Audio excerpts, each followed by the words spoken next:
SMB के हाथून का यहाँ एंट्री लेना कहानी को एक नए मोड़ पर ले जाता है। उस्मान बे अपनी फौज के साथ मैदान ए जंग में तैयार है, मगर इस दफा दुश्मन एक नए चाल के साथ आया है।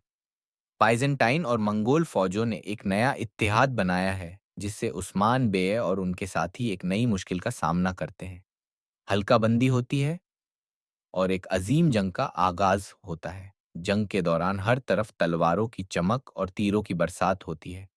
सिपाही अपनी जान की बाजी लगाकर लड़ते हैं। उस्मान बे अपनी रणनीति के मुताबिक हर कदम उठाते हैं और अपने सिपाहियों को हौसला देते हैं। लेकिन दुश्मन भी कमजोर नहीं, वो हर तरफ से हमला करके उस्मान की फौज को घेरने की कोशिश कर रहे हैं। उस्मान की फौज का हर सिपाही अपनी ताकत का इजहार कर रहा है, मगर अभी भी जंग का नतीजा मुकम्मल तौर पर सामने नहीं आया। एसएमबी के हाथून की एंट्री इस वक्त होती है जब जंग अपनी शिद्दत पर होती है। वो एक बिजली की तरह मैदान में गिरती है और अपनी फौज के साथ एक नया जज्बा लाती है। उसका मकसद सिर्फ दुश्मन का मुकाबला करना नहीं, बल्कि अपनी पहचान और अपनी कौम का दुख दूर करना है। जब वो अपनी फौज के साथ मैदान में पहुंचती है तो एक नए हौसले और ताकत का इजहार होता है। हर तरफ सिपाही उसकी मदद से बेहतर तरीके से लड़ना शुरू कर देते हैं। उसके हाथ में तलवार चमक रही है और वो अपने हर हमला करने वाले दुश्मन का दमन चकता रही है। उस्मान बे उसकी इस बेमिसाल लड़ाई को देखता है और समझ जाता है कि यह सिर्फ एक आम सिपाही नहीं, बल्कि एक काबिल लीडर भी हो सकती है। दरमियान ए जंग उस्मान बे और एसएमबी के हाथून के दरमियान एक मुख्तसर मगर अहम बातचीत होती है, जिसमें दोनों एक दूसरे की ताकत और अज़्म को समझने की कोशिश करते हैं। एसएमबी के हाथून उस्मान बे को बताती है कि उसके लिए यह जंग सिर्फ एक ज़मीन या सियासत का मसला नहीं, बल्कि उसकी कौम की इज्जत और वजूद का सवाल है। उस्मान बे इस बात को समझता है और उसकी मदद पर पूरा भरोसा करता है। दुश्मन की तरफ से एक बड़ा हमला होता है जो उस्मान की फौज को पसपा करने की कोशिश करता है, मगर उस्मान बे अपनी रणनीति और एसएमबी के हाथून की मदद से एक नायाब चाल चलकर हालात पलट देते हैं। दुश्मन सोच भी नहीं सकता था कि उस्मान बे एक ऐसे वक्त पर एक चालाकी से भरी चाल चलेंगे जो उनकी पूरी रणनीति को नुकसान पहुंचा देगी। उस्मान बे और एसएमबी के हाथुन मिलकर एक ऐसा हमला करते हैं जो दुश्मन की फौज के लिए खतरनाक साबित होता है। हर तरफ से सिपाही गिर रहे हैं और दुश्मन की फौज अब कमजोर होती जा रही है। लेकिन उस वक्त एक नए फितने का आगाज होता है जब बाइजेंटाइन और मंगोल फौजों का एक नया सरदार मैदान में आता है जो कि पहले से भी ज्यादा शिद्दत और ताकत का इजहार करता है। इस नए दुश्मन का आना कहानी को और भी ज्यादा दिलचस्प बना देता है। इस एपिसोड का एक और अहम पहलू मलहून हाथून और बाला हाथून का किरदार भी है। दोनों अपने इलाके और लोगों की मदद के लिए एक नए मिशन पर निकली हैं, जिससे कहानी और भी ज्यादा गहरी होती है। मलहून हाथून अपनी सियासी हिकमत अमली और बाला हाथून अपनी अक्लमंदी से हालात का सामना करती हैं। दोनों अपनी मदद से उस्मान बे और एसएमबी के हाथून के मिशन को और मजबूती देती हैं।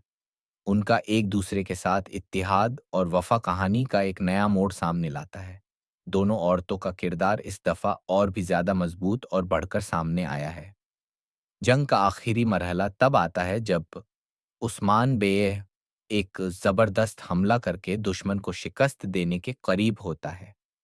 लेकिन एपिसोड का इख्तिताम एक बड़े क्लिफहैंगर पर होता है, जिसमें एसएमबी के हाथून का एक राज सामने आने वाला होता है जो अगले एपिसोड्स के लिए शिद्दत बढ़ा देता है।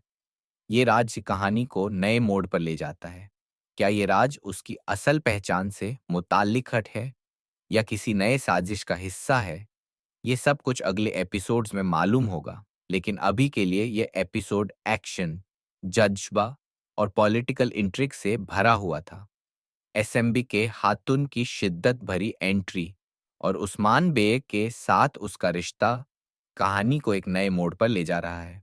देखने वाले अब इस बात का इंतजार करेंगे कि क्या उस्मान बे और एसएमबी के हाथून मिलकर नए दुश्मनों का सामना कर पाएंगे या नहीं। इस एपिसोड में सिर्फ जंग नहीं, बल्कि इमोशंस, पॉलिटिक्स और वफादारी का भी गहरा इजहार था, जो इसको और भी दिलचस्प बना देता है। अगला एपिसोड और भी ज़्यादा सस्पेंस और एक्शन से भरपूर होगा, जो देखने वालों को पूरी तरह से मशरूफ रखेगा। एपिसोड की शुरुआत एक ज़बरदस्त माहौल से होती है, जहां बाला हाटून खुद को अपनी ताकतवर दुश्मन सोफिया के सामने खड़ा पाती हैं। दोनों के बीच तनाव चरम पर है और युद्ध का मैदान तलवारों की टकराहट और योद्धाओं की गर्जना से गूंज रहा है। उस्मान बे की सेना बीजान्टिन और मंगोल गठबंधन के खिलाफ एक भीषण लड़ाई में लगी हुई है और दांव पर बहुत कुछ लगा हुआ है। इस युद्ध के बीच बाला हाटून एक प्रमुख योद्धा के रूप में उभरती हैं, जो न केवल बहादुरी दिखा रही हैं, बल्कि रणनीतिक बुद्धिमत्ता भी प्रदर्शित कर रही हैं। वह सिर्फ जीवित रहने के लिए नहीं लड़ रही हैं, बल्कि अपने सम्मान, न्याय और अपने लोगों के भविष्य के लिए लड़ रही हैं। दूसरी ओर, सोफिया चालाकी और रणनीतिक कुशलता की प्रतीक है। वह लंबे समय से उस्मान बेय और उनके सहयोगियों के लिए एक बड़ी चुनौती रही हैं। कई षड्यंत्र रचकर उनके प्रभाव को कमजोर करने का प्रयास करती रही हैं। जैसे जैसे युद्ध आगे बढ़ता है, सोफिया यह समझ जाती है कि बाला हाटून एक ऐसी प्रतिद्वंद्वी हैं जो युद्ध की दिशा को बदल सकती हैं। उनका आमना सामना तय था, और जब यह होता है तो यह दृश्य देखने लायक होता है। बाला हाटून जोश और जुनून के साथ सोफिया पर हमला करती हैं और उनकी तलवारें एक दूसरे से टकराती हैं। सोफिया भी पूरी ताकत से पलटवार करती हैं, यह साबित करते हुए कि वह कोई साधारण योद्धा नहीं है। यह लड़ाई सिर्फ ताकत की नहीं, बल्कि इच्छा शक्ति की भी परीक्षा है। हर वार के पीछे वर्षों की दुश्मनी, विश्वासघात और विजय की लालसा छिपी है। इस बीच उस्मान बे युद्ध क्षेत्र से हर कदम की बारीकी से निगरानी कर रहे हैं। उन्हें पता है कि यह युद्ध कितना महत्वपूर्ण है और उनकी हर रणनीति उनके लोगों के भविष्य को निर्धारित करेगी। उनके योद्धा पूरी बहादुरी से लड़ रहे हैं, दुश्मनों को पीछे धकेलने की हर संभव कोशिश कर रहे हैं। भारी संख्या में दुश्मन सेना होने के बावजूद काय कबीले की आत्मा अडिग बनी हुई है। उस्मान बे की नेतृत्व क्षमता उनकी सेना के लिए प्रेरणा बन जाती है, जिससे उनके योद्धा बिना डरे अपनी पूरी ताकत झोंक देते हैं। युद्ध में अप्रत्याशित मोड़ आते हैं और महत्वपूर्ण क्षणों में सहायता मिलती है, जिससे शक्ति संतुलन बदलता रहता है। हर योद्धा जानता है कि वह सिर्फ एक लड़ाई नहीं लड़ रहा, बल्कि अपनी विरासत और अस्तित्व की रक्षा कर रहा है। इधर बाला हाटून और सोफिया की लड़ाई निर्णायक मोड़ पर पहुंच जाती है।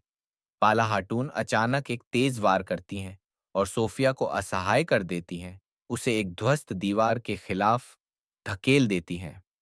उनकी पकड़ सोफिया के गले पर कस जाती है और उनकी आंखों में गुस्से और न्याय की ज्वाला जल उठती है। यह देखकर सोफिया को पहली बार एहसास होता है कि उसने बाला हाटून को कम आंका था।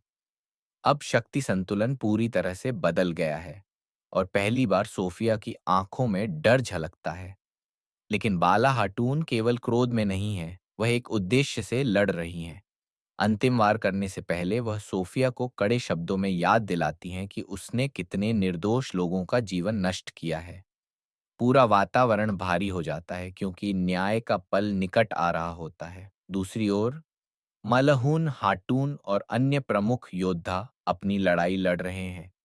काय कबीले की महिलाएं साबित कर रही हैं कि वे भी पुरुष योद्धाओं जितनी ही ताकतवर और रणनीतिक रूप से सक्षम हैं। मलहून हाटून एक शानदार पलटवार की योजना बनाती हैं, जिससे दुश्मन की सेना में कमजोरी उजागर होती है। उनकी चतुराई और सूझबूझ उस्मान बेग की सेना को फिर से संगठित होने में मदद करती है।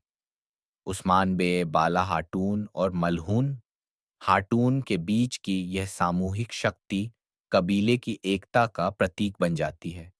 वे केवल योद्धा नहीं हैं, बल्कि अपने कबीले के भविष्य को आकार देने वाले नेता भी हैं।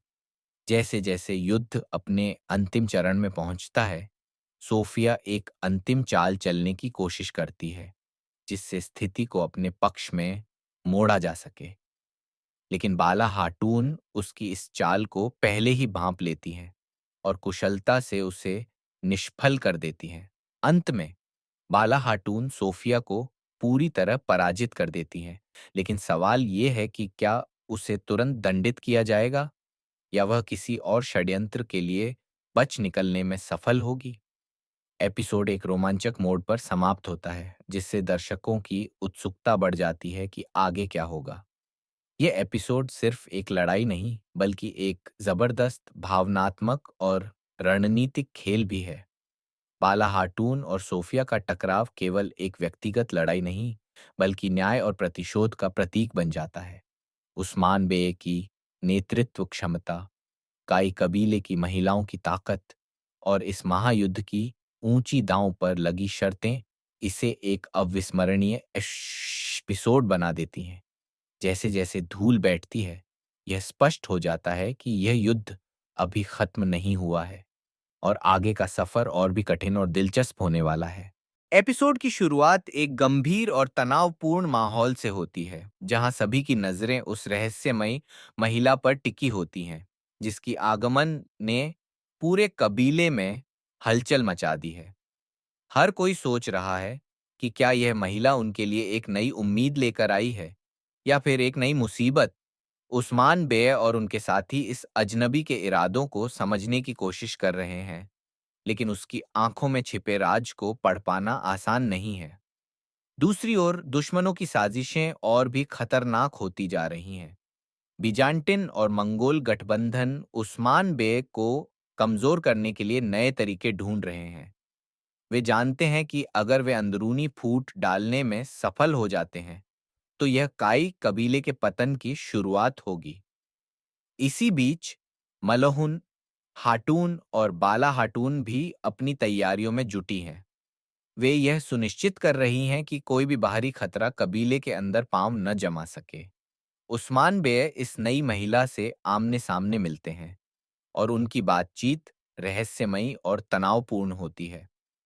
उस्मान उसकी असलियत जानने की कोशिश करता है, लेकिन वह चालाकी से अपनी पहचान छिपाए रखती है। हर कोई उसकी गतिविधियों पर नजर रख रहा है, क्योंकि किसी को नहीं पता कि वह मित्र है या शत्रु।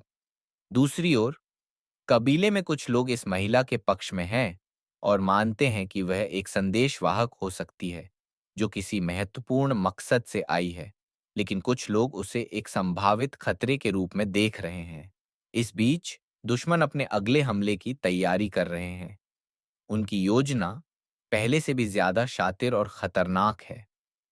वे जानते हैं कि अगर वे अंदरूनी फूट और अविश्वास पैदा कर सके, तो लड़ाई बिना